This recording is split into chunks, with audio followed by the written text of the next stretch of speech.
नमस्कार दोस्तों, welcome back. I am Amit Sharma. दोस्तों प्लीज मेरे चैनल को लाइक सब्सक्राइब करिए, अमित शर्मा लाइव को। दोस्तों हम हर भारतवासी के लिए बहुत ही खुशखबरी की बात है, बहुत ही अच्छी गुड न्यूज़ है कि government of new renewable energy, ministry of new renewable energy ने यह इनिशिएटिव लिया है, ये एक कदम लेने की विचार कर रही है कि वो $1 बिलियन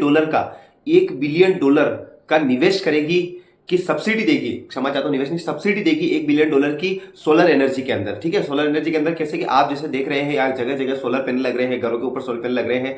तो आप सोचिए कि भारत ने एक मिशन बना रखा है, एक टारगेट बना रखा है कि 500 गीगावाट हमको एनर्जी रिन्यूएबल एनर्जी से चाहिए, जिसमें 140 तो विंड एनर्जी से और 260 गीगावाट, क्षमा चाहता हूं 360 गीगावाट इससे चाहिए, सोलर एनर्जी से। ठीक है, तो सोलर एनर्जी 360 गीगावाट अगर चाहिए तो कोई छोटी मोटी रकम है नहीं, 360 छोटे मोटा अमाउंट तो है नहीं 360 गीगावाट। तो उसके लिए क्या करना होगा, इसके लिए हमको बहुत ज्यादा सोलर सेल्स की आवश्यकता होगी, सोलर पैनल की आवश्यकता होगी, बैटरीज की आवश्यकता होगी। तो दोस्तों क्या है ना, इस समय भारत बहुत सारे सोलर पैनल बना रहा है, लेकिन अगर आप देखिए तो सोलर पैनल उतने नहीं बन पा रहे हैं जितने बनने चाहिए। ठीक है, पहली चीज तो ये सोलर पैनल की एक मिनिमम रिक्वायरमेंट हमारी पूरी हो रही है खाली। ठीक है, सेकंड बात यह है कि जो सोलर पैनल के लिए क्या चीज चाहिए, सबसे मेन बात, तो उसके लिए हमको चाइना पर डिपेंड होना पड़ रहा है दोस्तों। सबसे दुख की बात यह है, क्योंकि उसके लिए सबसे मेन चाहिए सिलिकॉन, जो क्रिटिकल मिनरल है वो है सिलिकॉन। सिलिकॉन हमको चाहिए, सिलिकॉन से बनता है इंगोट्स और फिर वेफर्स बनते हैं। ठीक है, वेफर से सोलर सेल बनते हैं, सोलर सेल से फिर बाद में सोलर पैनल बनते हैं। ठीक है, तो ये जो पूरा प्रोसेस है बनाने का, इसमें ना हमारे पास इंगोट्स की मैन्युफैक्चरिंग है, ना हमारे पास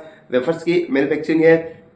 ठीक है, और नई सोलर सेल्स की है, फिर बाद में सोलर पैनल की। अब सोलर पैनल अब क्या इंगोट से, ये वेफर से, सिलिकॉन, ये सब हम चाइना से ले रहे हैं और खाली हम इसको सेल्स में कन्वर्ट करके और फिर पैनल बना के मार्केट में बेच रहे हैं। तो कहीं ना कहीं देखो हमारी डिपेंडेंसी चाइना बहुत ज्यादा बढ़ती जा रही है। तो गवर्नमेंट का ये मानना है कि क्यों ना हम ये इंगोट्स और सिलिकॉन वगैरह सब हमारे यहाँ पे मैन्युफैक्चरिंग, जैसे देखो आज के कुछ सालों पहले, लगभग 7-8 सालों पहले मोबाइल में हमें डिपेंडेंसी नहीं पड़ती थी, लेकिन आज की तारीख में मोबाइल मैन्युफैक्चरिंग का हब बन गया पूरा वर्ल्ड में इंडिया। ठीक है, सबसे ज्यादा मोबाइल मैन्युफैक्चरिंग भारत में होती है। तो इसी तरह से सोलर जो एनर्जी है, रिन्यूएबल एनर्जी, 21वीं सेंचुरी के अंदर हमें रिन्यूएबल एनर्जी पे रहना पड़ेगा। ये कोयले की खदानें और ये 20वीं सेंचुरी की बात है, तो वो अब छोड़ के हम रिन्यूएबल एनर्जी पे जाना पड़ेगा। तो इसके लिए हमको सोलर पैनल बनाने की आवश्यकता है। तो इसमें क्या है ना कि देखो दोस्तों, गवर्नमेंट क्या कर रही है कि $1 बिलियन का जो निवेश है वो किसमें कर रही है, जो सोलर के जो इनगोट्स है और वेफर बनाने में। ठीक है, इन दोनों को बनाने में। ठीक है, और लगभग 34,000 करोड़ का है नेशनल क्रिटिकल मिनरल्स। ठीक है, जो इनिशिएटिव ले रही है 34,000 करोड़ का, किसके लिए, क्रिटिकल मिनरल्स के लिए, जैसे सिलिकॉन हो गया, इसके लिए, ताकि हमारे पास, क्योंकि देखो जो चाइना जो है ना, उसको पता है कि जो अभी जो ग्लोबली पूरा जो ग्लोबली अभी चल रहा है सिस्टम की, भाई चाइना से बड़ी बड़ी फैक्ट्री हट करके इंडिया की ओर आ रही है। तो चाइना को ऐसा लग रहा है कि कल को ऐसा ना हो कि सोलर में भी इंडिया बहुत आगे निकल जाए मोबाइल की तरह। तो उसने क्या किया कि उसने वो क्या कर रहा है कि इनडायरेक्टली हम पे सैंक्शंस लगा रहा है। इनडायरेक्टली क्या सैंक्शंस लगा रहा है, पहली बात तो उसने जो टेक्नोलॉजी है, ये वाली जो टेक्नोलॉजी है वो भारत के लिए बिल्कुल बैन कर दिया है।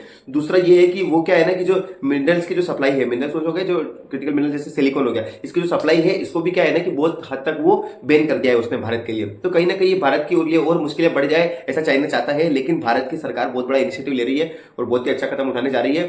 तो ये जो नेशनल क्रिटिकल मिनिस्ट्री है, इसके द्वारा 34,000 करोड़ रुपए का ये सब्सिडी और इसके लिए योजना बनाई जा रही है 34,000 करोड़ रुपए की, ताकि हम क्रिटिकल मिनरल्स को हम ज्यादा से ज्यादा इसको हम भारत में प्रोड्यूस कर सके और किस प्रकार से कहां पर है ये हम देख सके। दूसरा ये कि मैंने बताया कि $1 बिलियन इनगोट्स और वेफर्स के लिए गवर्नमेंट देने जा रही है, सब्सिडी की योजना बना रही है देने की। और एक PLI स्कीम गवर्नमेंट ने लॉन्च की, जिससे कि इन सब के लिए बड़ी बड़ी बैटरियों की आवश्यकता होगी। एनर्जी स्टोर कहाँ उपयोग होगी, बैटरियों में, तो उसके लिए भी गवर्नमेंट बहुत बड़ी एक स्कीम यूज करी, PLI स्कीम। तो उसके अंतर्गत बड़ी बड़ी बैटरियां भी बनाई जाएगी और भारत में ये सब किया जाएगा। ठीक है, तो कहीं ना कहीं ये भारत के लिए बहुत ही खुशखबरी की बात है दोस्तों। और देखो क्या है ना कि मैं एक चीज बताता हूँ आपको, वो पहले वाला जो सिस्टम था कोयले से एनर्जी जनरेट करना, थर्मल पावर प्लांट, वो समय चला गया, क्योंकि उनको भारत क्या है ना कि प्रदूषण को लेकर के बहुत ज्यादा जागरूक है और इसमें भारत अपना सहयोग देना चाहता है दूसरे देशों वर्ल्ड के अंदर। तो ये आपको खबर कैसे लगी, कृपया अच्छा लगा तो इसे लाइक शेयर सब्सक्राइब अवश्य करिए। वीडियो देखने के लिए धन्यवाद। नमस्कार।